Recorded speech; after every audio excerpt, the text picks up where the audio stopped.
أينما كنا أينما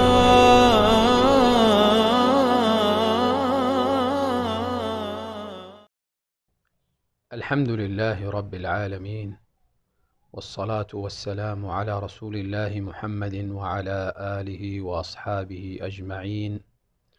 أما بعد، فقال المؤلف رحمه الله: والطهارة من الأحداث جائزة بماء السماء والأودية والعيون والآبار وماء البحار.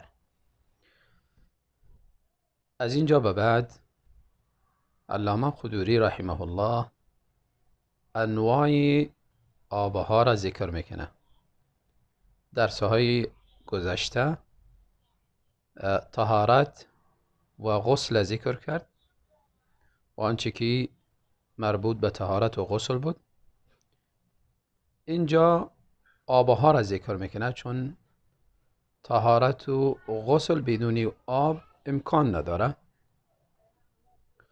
یکی از وسایلی که انسان وضو میگیره و غسل میکنه آب است. میفرماید: و الطهارة من الاحداث جائزة. و الطهارة یعنی وضو یا غسل گرفتن، وضو گرفتن یا غسل کردن. من الاحداث، احداث جمع حدث. حدث دو قسم است: حدثی اصغر یا اکبر. حدثی اصغر مانندی بول، غائط و همچنان بادی که از انسان بیرون میشه و نمونه های دیگری از حدث اصغر گذشت. و همچنان حدث اکبر مانندی حیض و نفاس که مربوط زنها میشه و جنابت که مربوط زن و مرد هر دو میشه. اینا حدثی اکبر هستن. پس میگه وضو و همچنان غسل از هر دو انواع حدث جائزتون، جائز است. میگه بماء السمائی، با آبی باران. آب السما آبی آسمان، یعنی آبی باران. و الاودیتی و همچنان با آبی درها. اودیه جمعی وادی، وادی گفته میشه درها را. آبی که از درها پایین میشه، برابر است که آبی باران باشه یا آبی چشمه باشه یا آبی برفه ها باشه، هر چی که باشه. والعیون و همچنان آبی چشمه ها، عیون جمع عین. والآباری و همچنان آبی چاها، آبار جمع بیر. و ماء البحاری و همچنان آبی بحرها. تمام از اینها میگه آبایی است که جایز است به انسان غسل کنه یا اینکه وضو بگیرد. آبی مطلق گفته میشه، آبی طهور، آبی که خودش پاک است و پاک کننده هم است. ولا تجوز بما اعتصر من الشجر والثمر. از اینجا به بعد انواع آبهایی را ذکر میکنه که با آبها درست نیست که وضو بگیری یا اینکه غسل کنی، اگرچه پاک هم بوده باشه. ولا تجوز الطهارة، و جائز نیست طهارت یا غسل و همچنان وضو. طهارت شامل غسل و وضو هر دو میشه. بما اعتصر، با آن آبی که اعتصر کشیده شده، من الشجری از درخت، و ثمری و همچنان از میوه. پس آن مثالش میاد.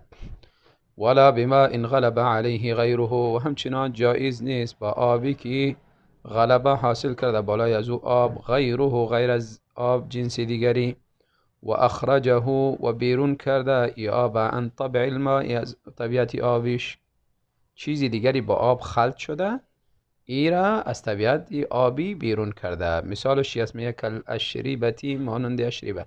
اشریبه این مثال است بما اعتصر من الشجر و الثمر، یعنی آنچه که از درخت و میوه بیرون کرده میشه او را اشریبه گفته میشه. آبهای میوه، آبی انار، آبی سیب، آبی برتقال، انواع از میوه ها و همچنان انواع از گیاه ها که از اونها آبش کشیده میشه. والخل و همچنان آب خل. آب خل بر فارسی سرکه یا سرکه میگن. از سیب و انواع گیاه ها ساخته میشه. معروف است، طعام معروف است قدیم تا به الحال. خل با این آبی خل مرکب از چیزهای زیادی میشه، از جمله ترکیبش آب است. آب وقتی که با مواد خل یک جا میکنن، پس مواد خل بالای آب غلبه حاصل میکنه. در این وقت باز درست نیست که به آب وضو بگیری، چون از طبیعت آب بیرون میشه چیز دیگری و اسم دیگری به خود میگیره. و ماء الوردی، و همچنان آبی ورد. ورد گفته میشه گلابه، گلی گلابه.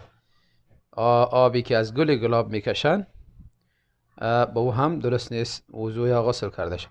و ما دی البته تمامی انواع آبا به معنی نیست که اینها پلید باشه، بلکه اینها خوبترینی از آب هاست. بسیار آبی با لذت نوشیده میشه، آبی بسیار خوبی مانند آبی انار، آبی ورد یعنی گلاب در عطر استفاده میشه و همچنان خورده میشه، لکن از طبیعت آبی بیرون میشن. و ماء الباقلا، و همچنان آبی باقلا. باقلا یا باقلا تشدید و تخفیف هر دو درست است. باقلا معروف است، در فارسی باقلا میگن و در عربی فول هم میگن، معروف فعلا به فول است و از او انواع طعام ساخته میشه. وقتی که آب در باقلا انداخته میشه و جوشانده میشه، البته طبیعت آب بیرون میشه با خلط شدن باقلا. والمرقی، و همچنان آب شوروا. شوروا یعنی گوشت وقتی که با آب یک جا کرده میشه، طبیعتی امو آب فرق میکنه باز مزه و لذتش. و ماء الزردجی، و همچنان آب زردک که از زردک عصیر بیرون میکنن. آبی زردک معروف است. تمام آبایی است که به اینها درست نیست وضو بگیری، با وجودی که پاک است، آب بسیار با لذت است. و تجوز الطهارة بماء خالطه شیء طاهر. از اینجا و بعد ذکر میکنه اشیای طاهری که با آب مطلق یک جا شده، لکن اشیا یکی از اوصاف آب تغییر داده. میگه در این صورت از علمای حنفی جایز است که به این آب وضو کرده شود. و تجوز الطهارة، و جایز است میگه طهارت بماء با آبی که خالطه خلط شده باشه به این آب شیء طاهر چیزی پاک، فغیر پس تغییر داده باشه امی چیزی پاک احد اوصافه یکی از اوصاف امی آب را، مانند چی میگه کما المدی مانند آب سیل. المد گفته میشه سیله. سیل متشکل از آب است و همچنان از خاک و از ریگ و سنگ و چوب و خاشاک و غیره. بس اینا همه یک جا میشن، رنگ آب تغییر میتن. با وجودی که رنگ آب تغییر میتیه یا طعمشه، اینا اشیای طاهر است، مشکلی نداره. والماء الذي يختلط به الاشنان، و همچنان آبی که خلط میشه و با او یک جا میشه. الاشنان و الف اشنان در سابق معروف در الف اشنان به جای مثل صابون از او استفاده میبردن. بعد از طعام خوردن دستای خودم میشوشتن یا با او لباسای خودم میشوشتن. الفی معروفی بوده از یا صابونک هم میگن. پس اگر اشنان یک جا میشه با آب و رنگ آب تغییر میده یا طعمشه، اشکال نداره. میگه اشنان، می کلمه اشنان اصلا فارسی بوده تعریب شده. و صابون و همچنان آب صابون و همچنان آبی زعفران، تمامی از اینها میگه اشیای طاهر است، اگر با آب خلط میشه اشکال نداره به اینها وضو بگیره یا غسل کنه. البته نزد جمهور علما اگر این تغییری اندک بوده باشه، اساسی نباشه، باز مشکل نداره، اما تغییر اساسی که کلا صفت آب و امو طبیعت آب تغییر بده باز اشکال داره. و کل ما این وقعت فیه نجاسة لم یجز الوضوء به. از اینجا به بعد ذکر میکنه انواع نجاساتی که در آب داخل میشه و همچنان انواع آبها یا مقدار آبهایی که در اون نجاست تأثیر میکنه یا نمیکنه، ای را بیان میکنه. نزد علمای حنفی هم است که آب اگر به اندازه یک غدیر عظیم بوده باشه، از یک غدیر عظیم کم بوده باشه، باز نجاست بالای از او تأثیر میکنه. البته نجاست او آب پلید میسازه، برابر است که اوصافش تغییر بدهد یا ندهد. اما اگر به اندازه غدیری عظیم بوده باشه که یک طرفش به طرف دیگرش حرکت دادن، طرف دیگرش حرکت نکنه، باز میگه اشکال نداره از یک طرف دیگرش وضو بگیری. یعنی امون نجاست به تمام آب تغییرات نمیاره. لکن نزد علمای دیگری، علمای مالکی میگویند که آب کم باشه یا زیاد باشه، نجاست او آب پلید نمیسازه. استدلال و حدیث ابو سعید خدری میکنن ان الماء طهور لا ينجسه شيء، تا با وقتی که اوصافی که ذکر شده در حدیث، طعم و رنگ و بویش تغییر ندهند، ولو که زیاد بشه کم، نجاست با آب تأثیری نداره. و اما نزد شوافی و علمای حنابله، اکثر حنابله، اگر به اندازه قلتین بوده باشه یا از قلتین کم بوده باشه، بار هر نوع نجاستی که داخل میشه بالای آب تاثیر داره، ولو که تغییر اوصاف هم نده اون آب نجس میشه. و اما از قلتین بالا باشه، باز تغییر اوصاف اگر نکنه و آب پاک است. و راجع اینجا قولی مالک ها دیده میشه، اگر آب به هر اندازه‌ای که باشه نجاست تغییراتی در آب نیاره، تا وقتی که تغییرات نیاره دیگر او آب بالاش پلیدی حکم نمیشه، برابرش که کم باشه یا زیاد باشه. چون آب زیادی را که علمای حنفی بیان میکنه غدیر عظیم، برای از این کدام دلیل خاصی نیامده از سنت. لازم است که برای غدیر عظیم وقتی که تخصیص میدیم نجاست غدیر عظیم پلید نمیسازه، برای از این دلیل باره. اما علمای شوافی و حنابله استدلالشان از حدیث است، دلیل دارن. حدیث قلتین، رسول الله صلی الله علیه وسلم فرمود اذا کان الماء قلتین لا يحمل الخبث، یعنی وقتی که آب دو قله گفته میشه کوزه های بزرگه، به اندازه دو کوزه های بزرگ که بعضیا از 200 ریتل یا اینکه 200 کیلو آب یا 200 لیتر آب بالاتر میگن. خب هر صورتی به اندازه دو قله اگر بوده باشه میگن آب نجاست تحمل نمیکنه، یعنی نجاست بالای از او آب نجاست بالای او آب تاثیر نداره، نجاست نمیگیره. میگه مفهومی از این حدیثی معلوم میشه، از مفهومی از این حدیث که یعنی اگر از دو قله کم بوده باشه با نجاست بالای از او تاثیر داره. و عده علمای دیگری مفهوم اعتبار نمیدهند، مفهوم اعتبار نمیدهند، بلکه به منطق حدیث با منطقش حمل میکنن. یعنی اگر آب دو قله بود دیگر آب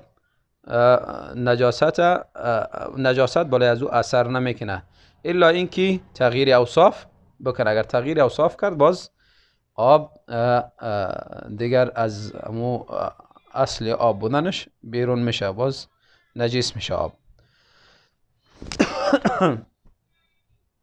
میگه و کل ما این وقعت فیه نجاست لم یجوز الوضوء به، هر آبی که واقع شد در اون نجاست جایز نیست به او آب وضو، قلیلا کان او کثیرا، برابر است که کم باشه یا زیاد. زیاد گفتیم از غدیر عظیم کم باشه، چون غدیر عظیم استثناء میکنن، لأن النبي صلی الله علیه وسلم بخاطر پیامبر صلی الله علیه وسلم امر بحفظ الماء من النجاسة، امر کردن به حفاظت کردن ما آب از نجاست.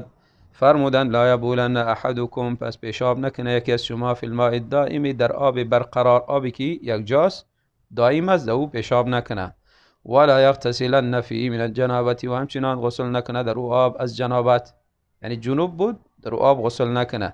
از این استدلال میکنه، میگه وقتی که در آب وقتی که پیشاب کنی دیگه پیشاب آب پلید میسازه و همچنان غسل از جنابت. دی حدیث تعیینی امو اندازه آب نیامده، استدلال علمای حنفی از این حدیث پیجاست، چون در این حدیث تعیین نیامده که آبی دائم به چی اندازه باشه، به اندازه غدیری عظیم باشه، به اندازه قلتین باشه یا به اندازه کمتر از او بوده باشه. پس اینجا در حدیث حقیقتا تحذیر است تا اینکه طبیعت دیگرها را انسان متنفر نسازه. وقتی کسی اگر دیده شود که در آب پیشاب میکنه، طبیعت دیگرها از او آب متنفر میشه، ولو که آب پلیدم نشود. و همچنان اگر کسی را ببینه غسل کنه، ولو غسلی بدون جنابت هم بوده باشه، طبیعتش از او آب متنفر میشه. یعنی دیگرها را نباید متنفر بسازد از آب. و قال علیه الصلاة والسلام اذا استيقظ احدكم من منامه، وقتی که بیدار شد یکی از شما من منامه از خواب خود، فلا یغمسن یده، پس داخل نکنه دست خود را فی الاناء در ظرفی آب، حتی یغسلها ثلاثا، حتی اینکه دست خود بشوید ثلاثا 3 مرتبه. فانه یقینا می شخص نمیدانه این باتت یده، کجا شب تیر کرده دستی از جای نجس یا پلید. حتی از این حدیث هم یعنی نجس شدن آب استدلال کرده نمیشه، بلکه یک کمال ادب و کمال طهارت است که انسان وقتی که از خواب بیدار میشه، قبل از اینکه استنجا کنه و دست به بدن خود بزنه یا به چیزی دیگری، دست خود پاک کنه. و اما الماء الجاری اذا وقعت فيه نجاسة جاز الوضوء منه. اینجا مسئله دیگر را بیان میکنه، میگه آبی که جاری بود، مانند آب دریا یا آب چشمه بزرگ یا اینکه آب بحر، وقتی که آب جاری بود، میگه اذا وقعت فيه نجاسة، در آب وقتی که نجاست واقع شد، داخل شد، جاز الوضوء منه، جایز است از این آب وضو، یعنی درست است که وضو بکنی. اذا لم یرى لها اثر، وقتی که دیده نشود لها بر یمین نجاست اثر در می آب، یعنی اثری از نجاست در آب دیده نشد، آب درست است که وضو بگیره. البته اثر چی است؟ امو، طعم و رنگ و بویش، 3 چیز اگر دیده شد باز درست نیست. لانها لا تستقر مع جریان الماء، زیرا غالب مثل که امی نجاست استقرار نمیابه، باقی نمیمانه همراه جریان بودن آبی که جاری باشه، امی نجاست باقی نمیمانه. اما اگر آبی جاری وقتی که نجاست سرش تاثیر کرد، باز دیگه درست نیست که از او استفاده شود. والغدیر العظیم، اینجا امو استثناء از آبی که در اون آب نجاست واقع شود. گفته بود که قلیل و کثیرش اگر باشن نجس میشه، اینجا از امو آب استثناء میکنه که والغدیر العظیم، یعنی غدیر عظیم از او آب مستثنا است، از آبی که در او نجاست واقع میشه. یعنی اگر آب به اندازه غدیر عظیم بود، بعد اگر نجاست در او واقع شد، او آب پلید نمیسازه، تمامی او آب. میگه والغدیر العظیم و غدیر بزرگ. غدیر گفته میشه حوض بزرگ، الذي لا يتحرك احد طرفيه، امو حوضی که لا يتحرك، حرکت نمیکنه، احد طرفيه، یکی از طرف یمی آب، بتحریک الطرف الاخر، به تحریک دادن، حرکت دادن طرف دیگر. این گفته میشه غدیر عظیم. بعضی علمای حنفی 10 در 10 تعیین میکنن، یا 10 زیرا یا بعضی ها 10 میتور، یعنی 10 زیرا در 10 زیرا بوده باشه، این گفته میشه غدیر عظیم در نزدشان. اذا وقعت نجاسة، وقتی که دمی غدیر عظیم نجاست واقع شد، فی احد جانبه، در یک جانب از غدیر عظیم، جاز الوضوء، جایز است وضو، من الجانب الاخر، از جانب دیگرش. بخاطر چی میگه؟ لان الظاهر ان النجاسة لا تصل الیه، ظاهر میس میگه، ظاهر میس که نجاست بو نمیرسه به طرف دیگرش. گفتیم به غدیر عظیم کدام دلیلی نیامده. ما وقتی که یک چیز در شریعت تعیین میکنیم، اندازه آب یا این که اندازه نجاست، یعنی در آب نجاست تاثیر میکنه در دیگرش نمیکنه، باید موافق شرع بوده باشه. و قبلا اونجا گفت که نجاست در هر آبی که واقع شد کم یا زیاد نجاست تاثیر داره، و استدلال از حدیث گرفت و حدیث هم استدلال و حدیث برابر نبود، و اینجا آمده باز مسئله غدیر استثناء کرد و برای استثناء کدام دلیل هم ندارد. از این بهتری بود که با به مذهب علمای شوافی و حنابله عمل میکردن، چون حدیث هم دارن اذا کان الماء قلتين لم يحمل الخبث.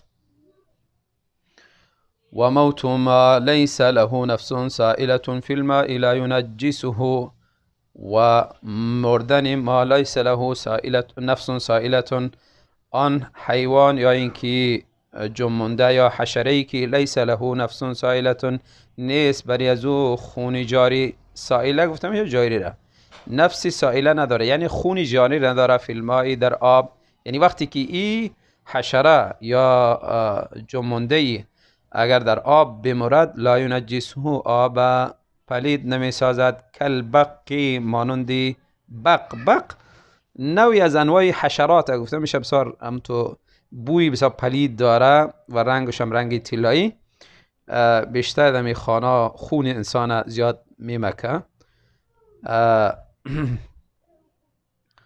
و الذبابی و همچنان مگس یا پشکی میگه بس، یا ذباب جمعی ذباب یعنی پشه ها.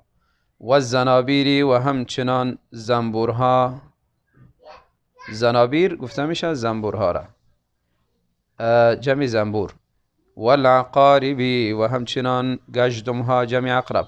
و موت ما یعیش فی الماء و همچنان مردن آن حیوان یا اینکه حشره ای که یا جمنده ای که یعیشو زندگی میکنه در ما فیه در امی آب، مردن از او در امی آب، لا یفسده آب فاسد نمیسازه، نجس نمیسازه. که سمکی مانند چی؟ مانند ماهی و الضفدعی و همچنان مانند قرباقه، بقه میگه بعضی ها قرباقه. و السرطانی و همچنان مانند سرطان یک یعنی نوعی از جمنده است که داخلی دریا زندگی میکنه، پاهای زیاد داره، بعضی مردم میخرن استفاده میکنن. همچنان میگه مردن ازی همه ازی داخل دریا ای آب فاسد نمیسازه، نجس نمیسازه. درست هست که به ای آب انسان غسل کنه یا وضو بگیرد. و صلی الله وسلم علی نبینا محمد والحمد لله رب العالمین.